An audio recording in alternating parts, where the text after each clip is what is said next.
আগে ভিডিওটা দেখেন, যদি ভালো লাগে শেয়ার করে দিয়েন। এই ভিডিওটি দেখার পর আমি নিজেই অনুতপ্ত হয়ে গেছি, আমার এহসাস হয়ে গেছে। হাসরের দিন বান্দার হিসাব কেমন হবে?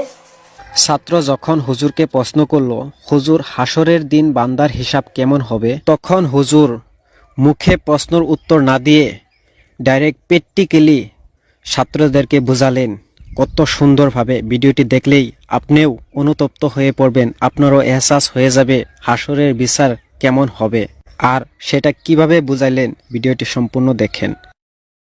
এই নাও 100 টাকা, আগামীকাল ছুটির দিন, তোমার যা মন চায় তাই কিনে কেটে খাবা।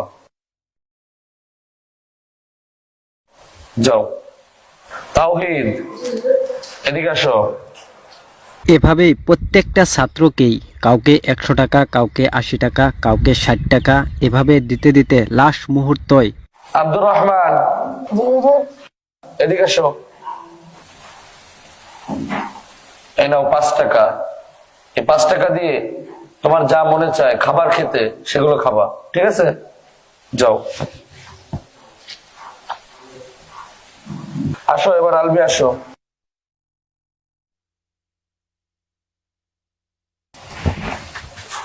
এই নাও 1 টাকা। 1 টাকা দিয়ে তোমার যা খুশি, যা খেতে মন চায় তাই খাবে।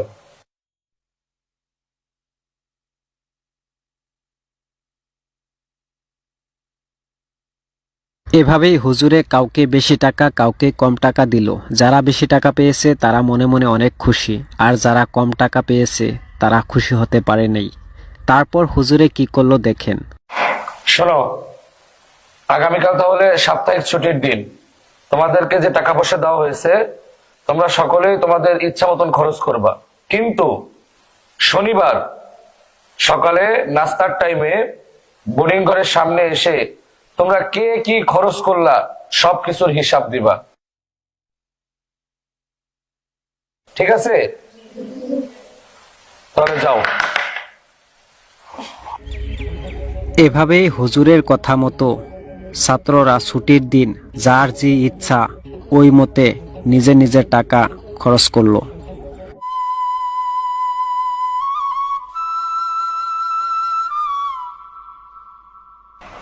একটা একটা চকলেট দেন।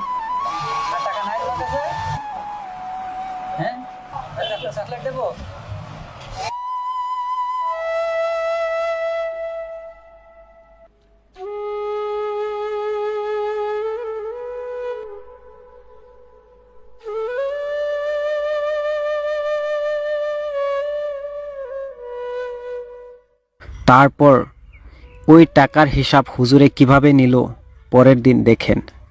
রিফাত, গতদিন যে তোমাকে টাকা দিয়েছিলাম সে টাকা কি কি খাইছো বলো? 100 টাকার হিসাব দাও। কোন আইসক্রিম খাইছিলা? ওখানে না, আগুনের কড়াইয়ের উপর গিয়ে বলতে হবে।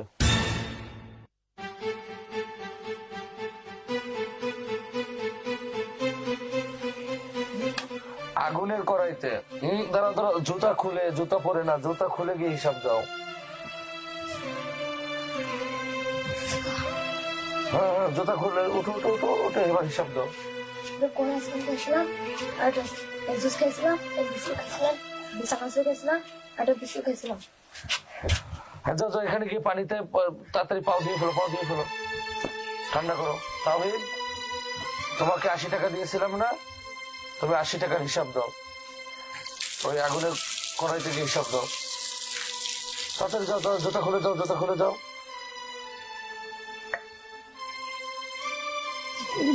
30 টাকা দামের একটা জুস খেয়েছিলাম, 20 টাকা দামের বিস্কুট খেয়েছিলাম, আর 30 টাকা দামের একটা আইসক্রিম খেয়েছিলাম।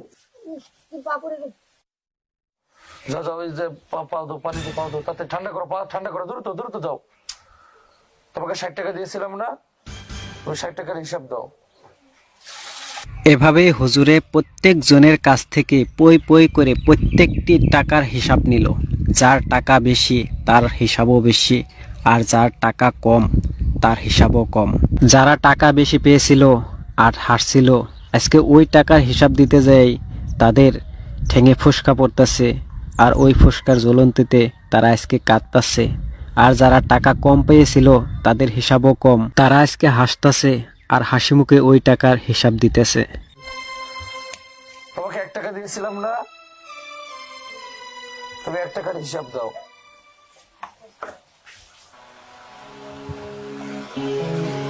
ওদের 1 টাকা দিয়ে একটা চকলেট খেয়েছিলাম। যাও যাও যাও, তাড়াতাড়ি ঠান্ডা পানি লাগাও, ঠান্ডা পানি লাগাও। লাগবে না। লাগবে না? লাগবে না, এদিকে এসো। তোমার প্রশ্নের উত্তর পাইছো? জি হুজুর। এটা মাত্র হাসরের বিচারের নমুনা। এই দুনিয়ায় মানুষের অর্থ সম্পদ যত কম, তার হিসাব তত সহজ। আর মানুষের অর্থ সম্পদ যত বেশি, হিসাবও তত বেশি। তো প্রিয় দর্শক, ভিডিওটি থেকে কি বুঝতে পারলেন? দেখেন, আমাদের যতটুকু আছে ততটুক নিয়ে আমরা সন্তুষ্টিত থাকতে পারি না। আমাদের আরো লাগে, মাটি, বাড়ি, গাড়ি, অর্থ সম্পদ যত হবে ততই আমাদের লাগে। কিন্তু আমরা একটা কথা চিন্তা করি না, যে একদিন হাসরের ময়দানে আমাদের প্রত্যেকটা অর্থ সম্পদের হিসাব দিতে লাগবে পই পই করে। তাই বলি, নিজের যা আছে তা নিয়ে সন্তুষ্টিত থাকেন। রিজিকের মালিক হলো আল্লাহ, আল্লাহর উপর